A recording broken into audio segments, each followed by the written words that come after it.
It was a late night last night. So, Hare Krishna. How long will this be, this interview? 2 minutes? 10, 15 minutes. Then you'll edit it later. Is it?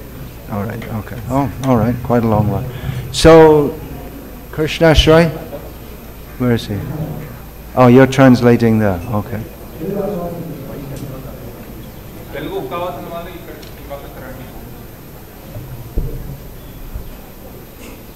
Ah, please. Hare Krishna.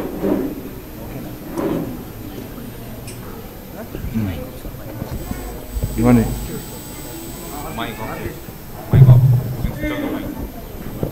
Oh, then how will these others hear? They should hear also. But if those who are present here, they should hear also.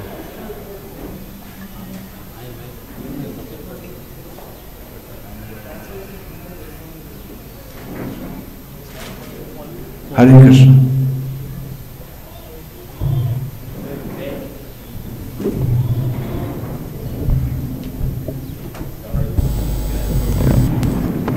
Is that going to be okay for this recording to play? No.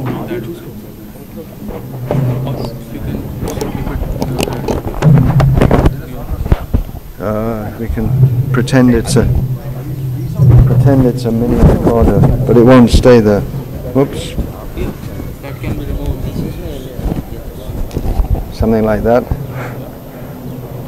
But how will it stay? I have to hold my hand like this then. How are you going to keep it? Try.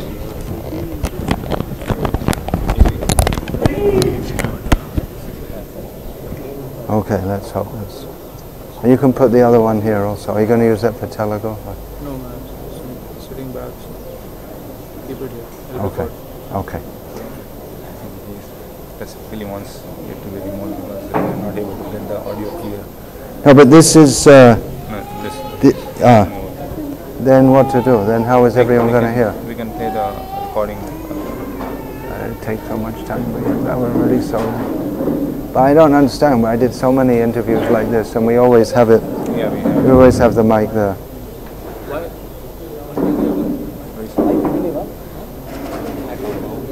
We'll move the speaker.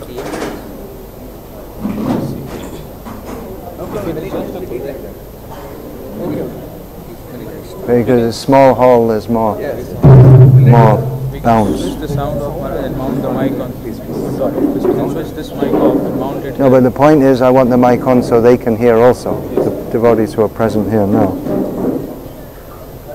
That's the point. Okay. Okay, compromise. We'll keep it halfway there.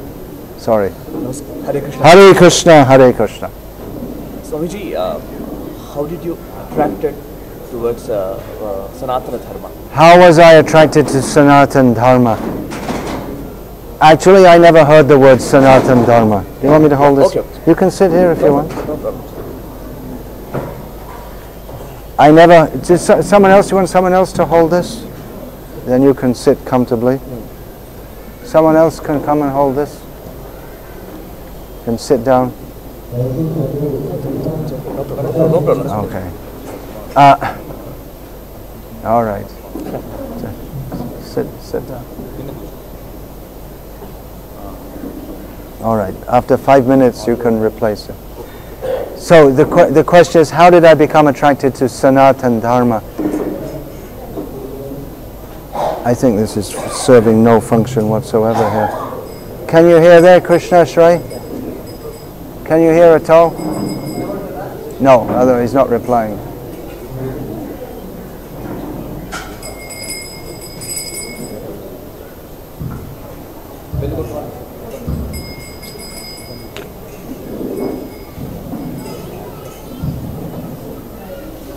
Jai Guru.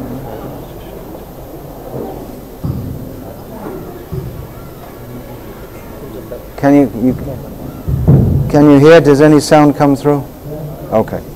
So the question is, how did I become attracted to Sanatana Dharma?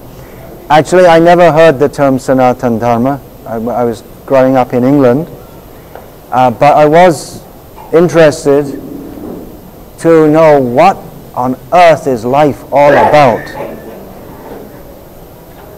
I could see everyone around me, the material needs are fully fulfilled.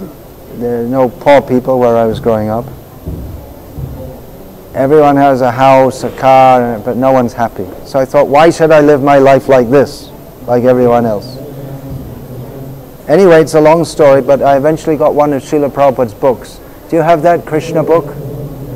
Krishna book. Bring a copy. And I read that, I couldn't understand it. Okay.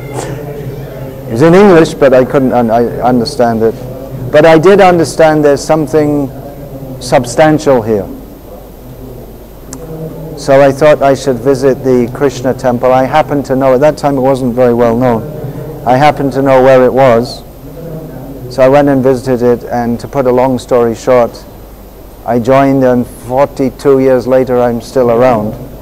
So Srila Prabhupada, our guru, who is the founder of this International Society for Krishna Consciousness, obviously he's not the founder of Sanatana Dharma. There is no founder as such, but he brought this Krishna Consciousness to the West. So I was attracted to that. And one very important reason, I'll tell you why. Why I even read that book in the first place. Because partly I'd stopped reading books, because I was fed up of all different people's ideas, and they're all speculating in different ways. But because it is ancient Shastra, or scripture, I was willing to read it. I wasn't interested in anyone's individual personal ideas. So, yeah, this is the book, not obviously not the book that but this is a book about Krishna's pastimes. So that's what I first read. So because it is coming from the platform, the Sanatan platform, the eternal platform, I could understand that Shastra, I didn't know the word at that time, or scripture, it's not from this world. It's coming from reality beyond this world. Therefore, we should take it seriously. So, in that way, I became attracted. And then later on, I learned all these terms, Sanatana Dharma, Shastra, and all these different terms. But it was, ultimately, it's Krishna who attracted me. Krishna means all attractive. Okay. And in Bhagavad Gita also, Krishna speaks that he is the Gupta of Sanatana Dharma. He is the protector and maintainer. Previously, before practicing Sanatana Dharma, what were you and how are you feeling right now? What was I? I was fool. Fool means ignorant. I didn't know what is the purpose of life, how to attain it. So I was a fool, and now by Srila Prabhupada's mercy, the mercy of all the Vaishnavas, I'm able to say with confidence that I know who I am. I'm an eternal servant of Krishna, which I didn't know before. So how do I feel? I feel very happy. There's a song by there are so many Vaishnavas have sung like that. What is that verse? Yamuna chari bhavantam evanu charam nirantara. How does that go? Bhavantam evanu charam nirantara. Prashanta nishesha manoratantara. Kata amai kantika nitya kinkara paharshi yashami sanata jivita. He says that, well, he's praying, when will that day come? But obviously he's on the spiritual platform. He's saying that when will that day come when I will identify myself fully as your servant. He's praying to Lord Narayana, Krishna. And all this circulation of the mind is wandering here and there, that will come to an end. And my mind will be fully fixed in you. And then I'll feel fully satisfied simply to be your servant. And I'll live sanata jivita, means I'll live fully sheltered. This Krishna conscious bhakti means to take shelter of Krishna. Sri Krishna Sharanam Mama, in the Vallabh Sampradaya they say.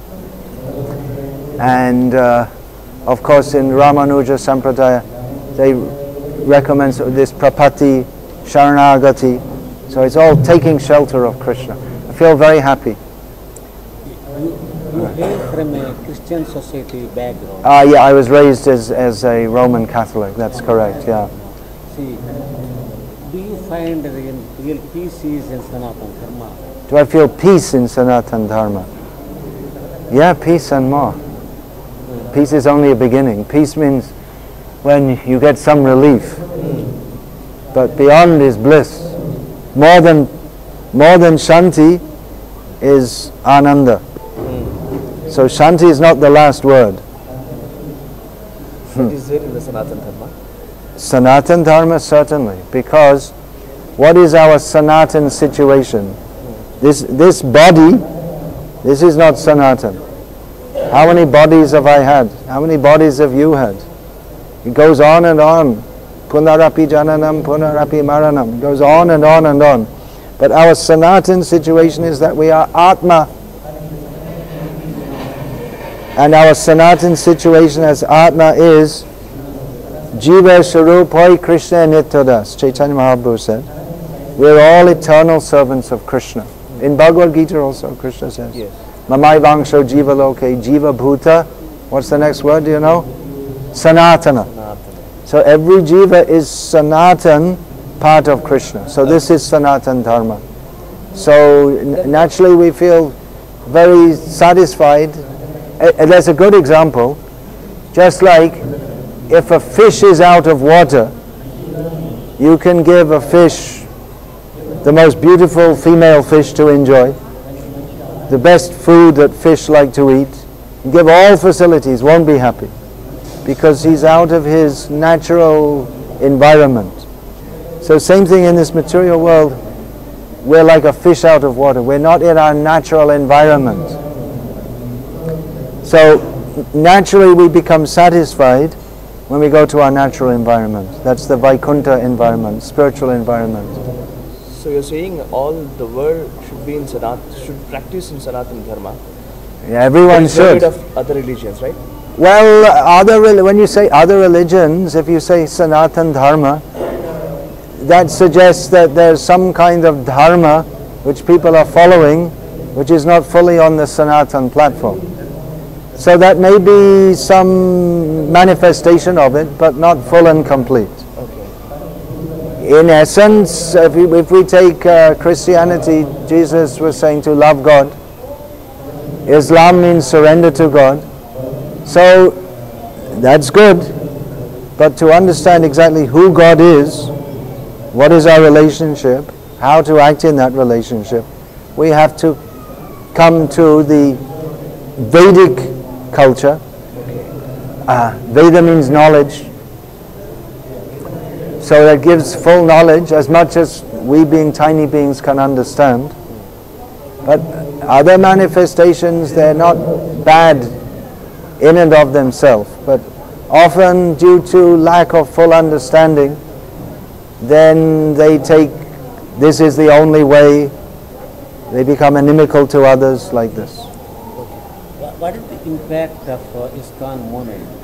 That is Sanatana Dharma through ISKCON movement and Europe and other Western. What is the impact of ISKCON in the Western world? Yes. On face value, it might not be that much. There haven't been, in terms of huge numbers of people coming, not that many, which is not so surprising because the Western culture is based on all the things that we are against. That means this meat eating, gambling, illicit sex, intoxication.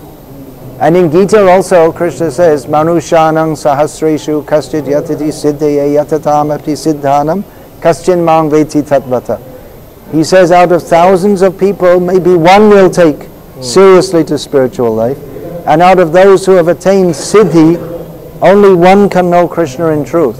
So we can't expect many, but actually we can see the influence in as much as, I'll tell you, when I was going to school in England, I became a vegetarian, which at the time was considered insane, to be literally, it was considered to be crazy.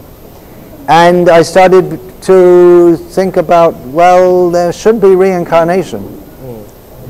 Because I thought, well, is this life? That's all in all? And there's God, okay, I can understand there's God, there must be God, but in the Christian idea, you only get one chance. I thought that's not a good God.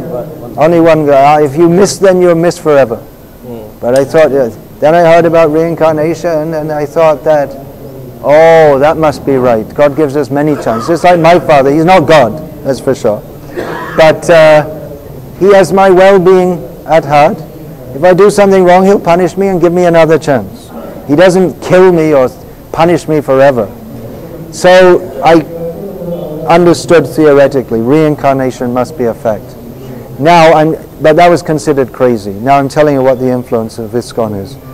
These books have been distributed in tens of millions in maybe 100 languages all over the world, and profusely distributed in Europe and America. And nowadays, vegetarianism is a fact of life in the Western world. Every airline in Europe, and they have veg and non-veg meals, which just goes to show there's practically the word vegetarian no one had heard of 40 years ago. And reincarnation it's widely accepted. Not everyone believes in it. Many do, but everyone knows at least the concept of it. So I ascribe that in a large part to the distribution of these books by giving this spiritual knowledge. It's entered the culture, the psyche of Western society. Whether this movement of Sanatana Dharma through ISKCON, is it attracting even educated personalities? Oh, mostly educated people, yeah, mostly. I mean, thoughtful people. These books, they're not some novel that you read to go to sleep at night. These are. Where's that Bhagavatam first canto? Last night I read it in the hall. Just if you consider this Bhagavatam, Srimad Bhagavatam, if you take the first verse, you could, just by reading the first verse, there are 18,000 verses, you can understand this is for very thoughtful people. Okay. I know the Sanskrit, but the English translation is quite long. Did you find this in Bible?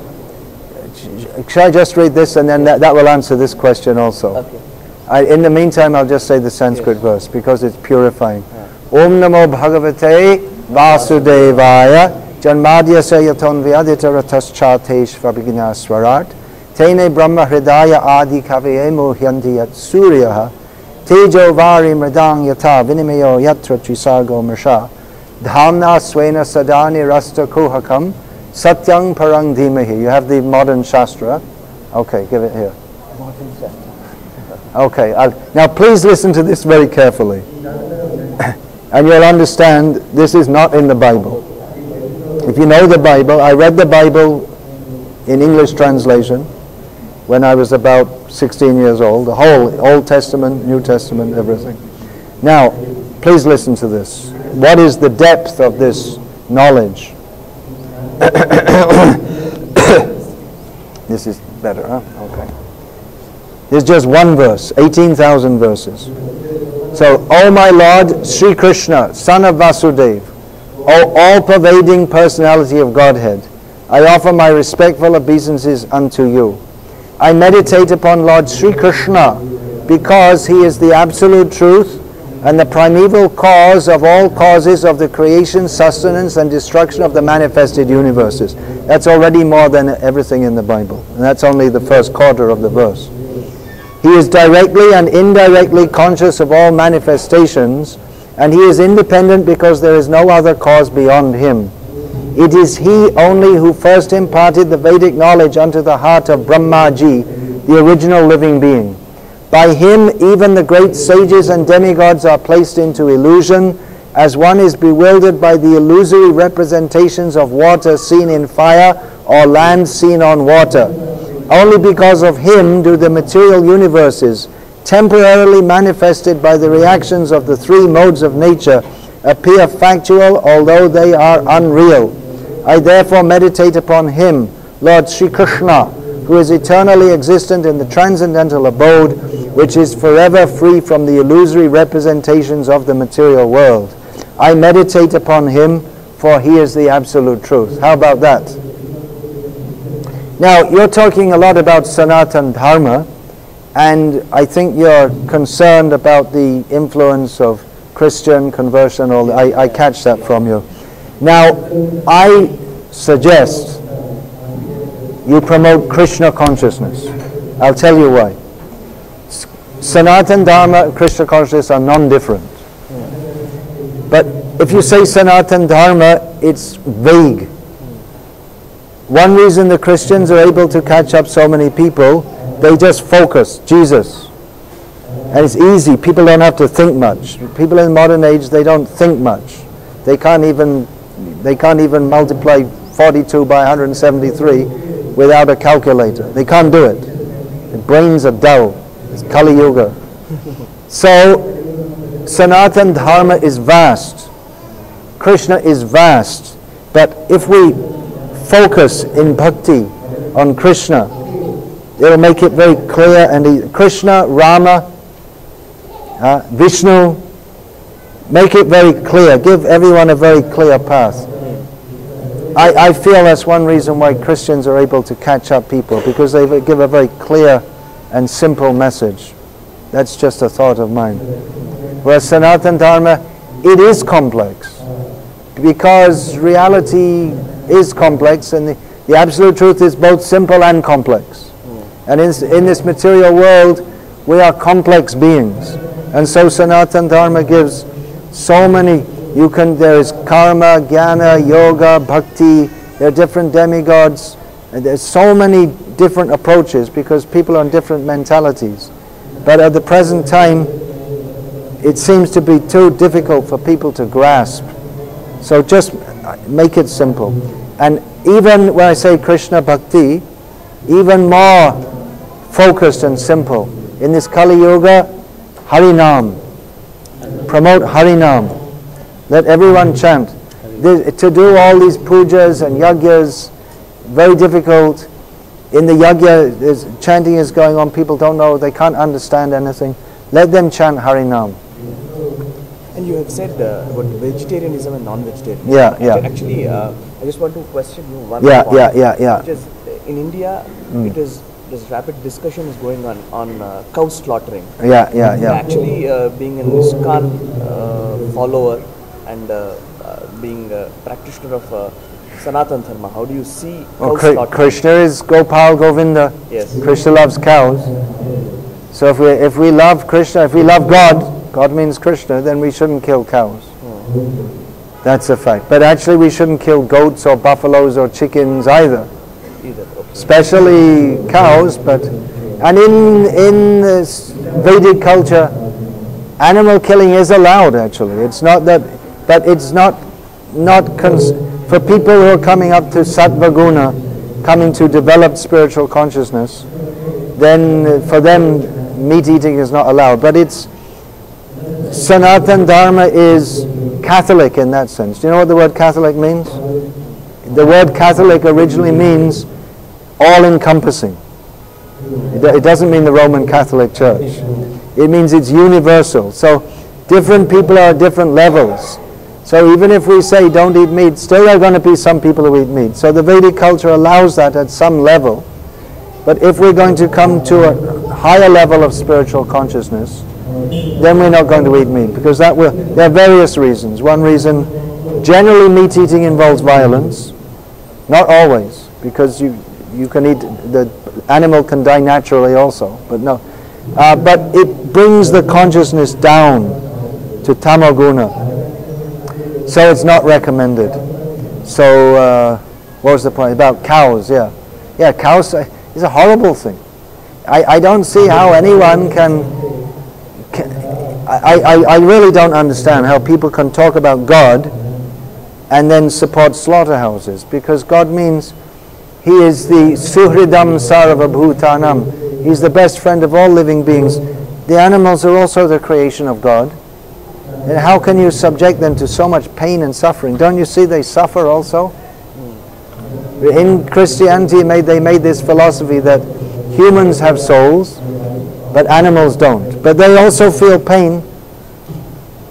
Why do you want to give pain? They feel pain. In Christianity, it was only fairly recently that women had souls. You know that? They said women don't have souls.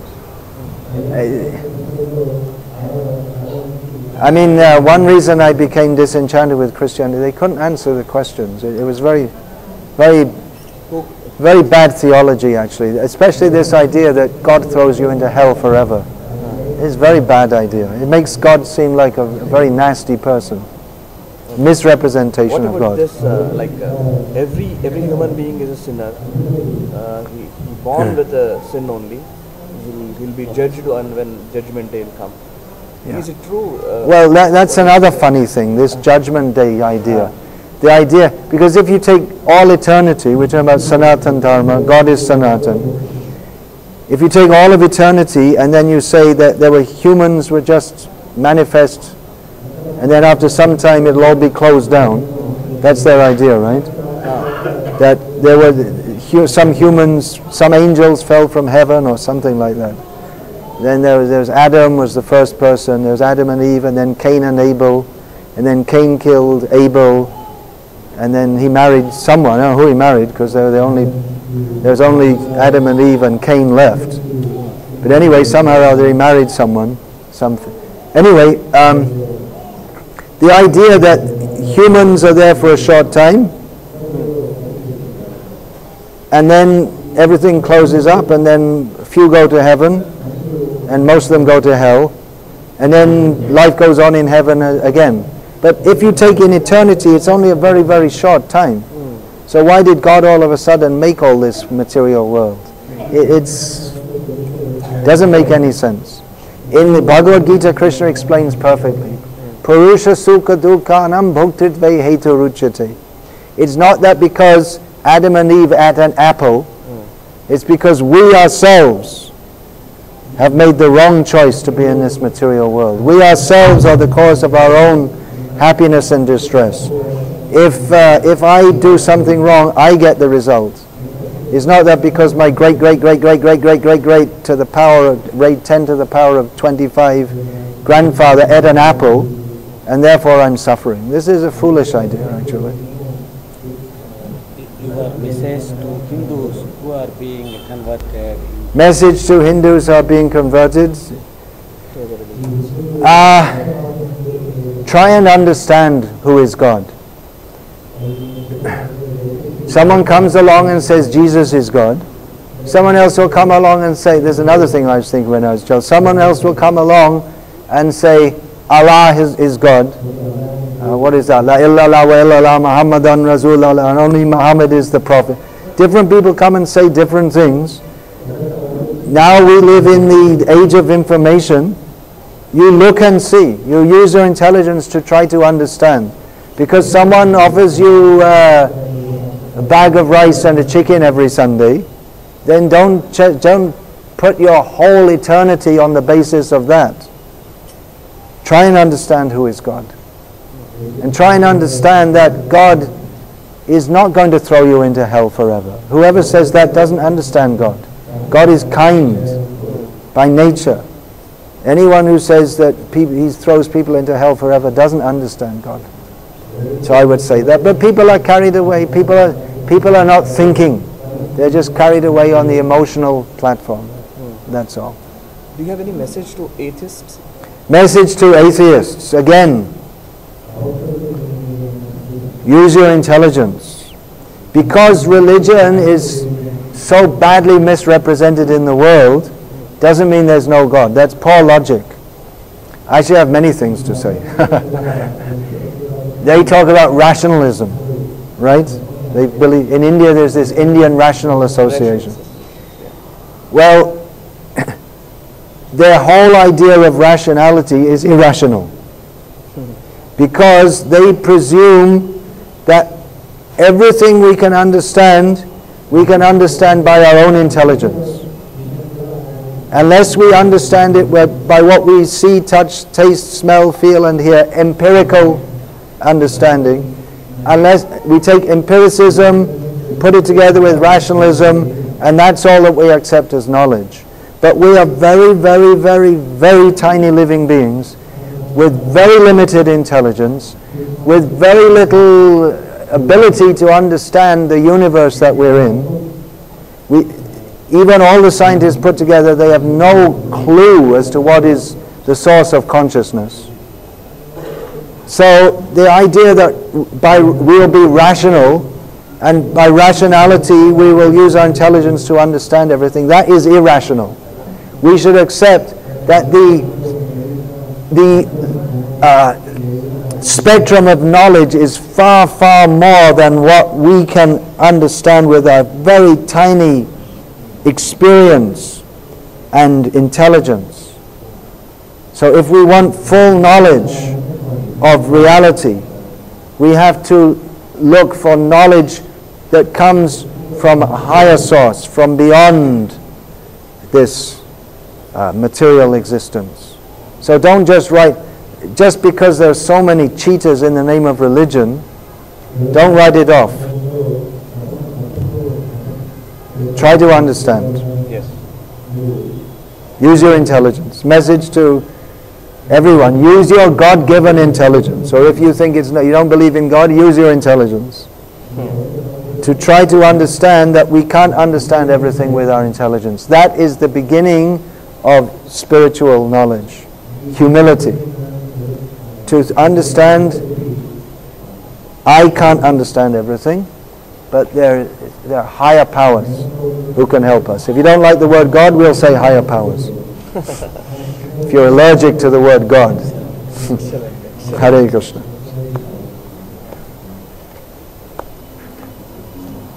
Hare Krishna. You can stay if you like. We're going to have more satsang.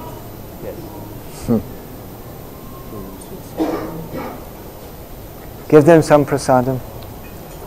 All right. Chala dhanyavadam. Hare Krishna.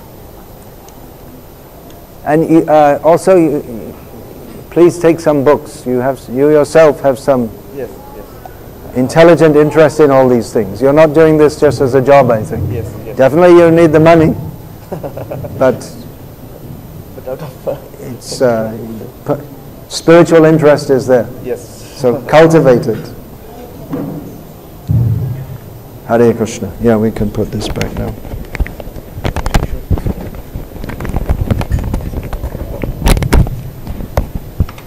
Anandamayo Bhyasat. Hare Krishna.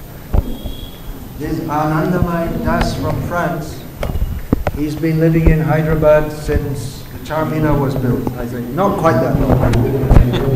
Not quite that long. Most of his life. He's an ISKCON devotee. So you can interview him anytime. Yes.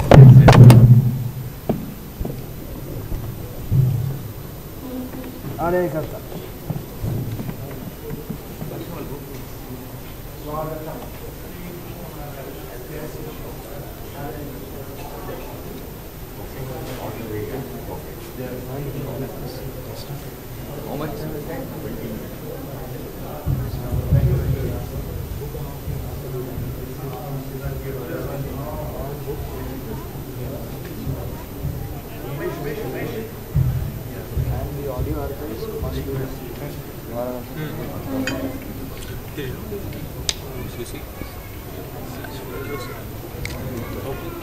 Why don't you try that first now?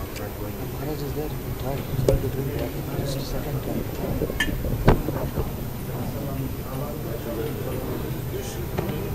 It should work, just leave it put together.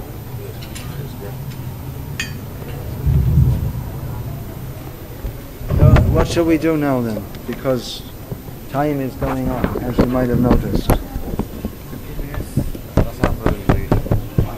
Yeah, so what shall we do now? Because that was in... Oh, Narame. I say, Upar se pinga.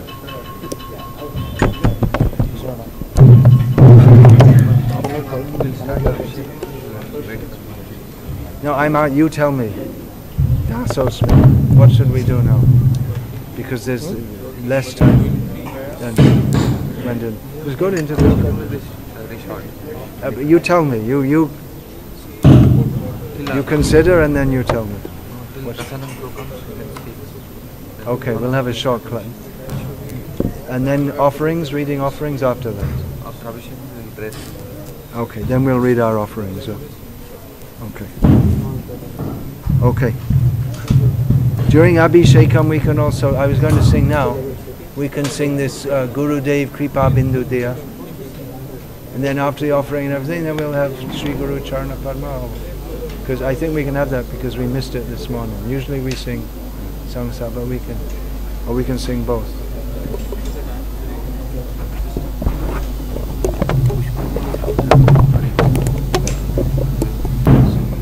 Yeah. Then Sada Pani? Oh, you got it. I see. As if I have to drink like this, it doesn't look nice in front of everyone. Plus the hand becomes contaminated.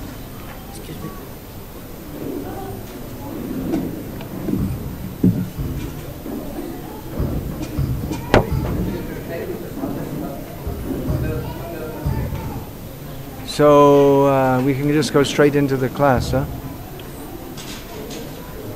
Maybe I'll just read the verse because there's not that much time.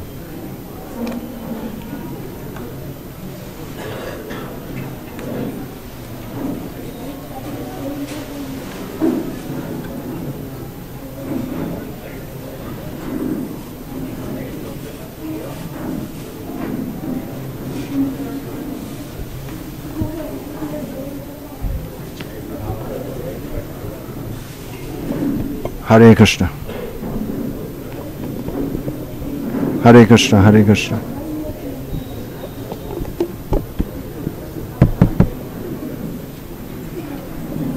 Which one?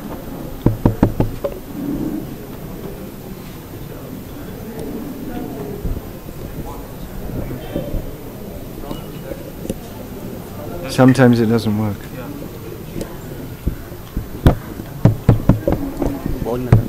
Huh?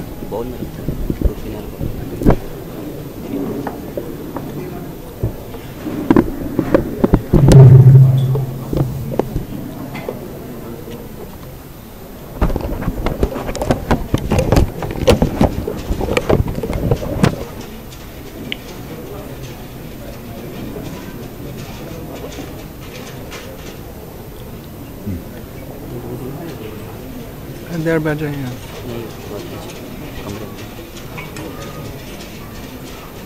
Om Namo Bhagavate Vasudevaya. Om Namo Bhagavate Vasudevaya. Om Namo Bhagavate Vasudevaya. Bhagavad Gita as it is, translation and commentary by His Divine Grace A.C. Bhaktivedanta Swami Prabhupada. Chapter 642, text 42.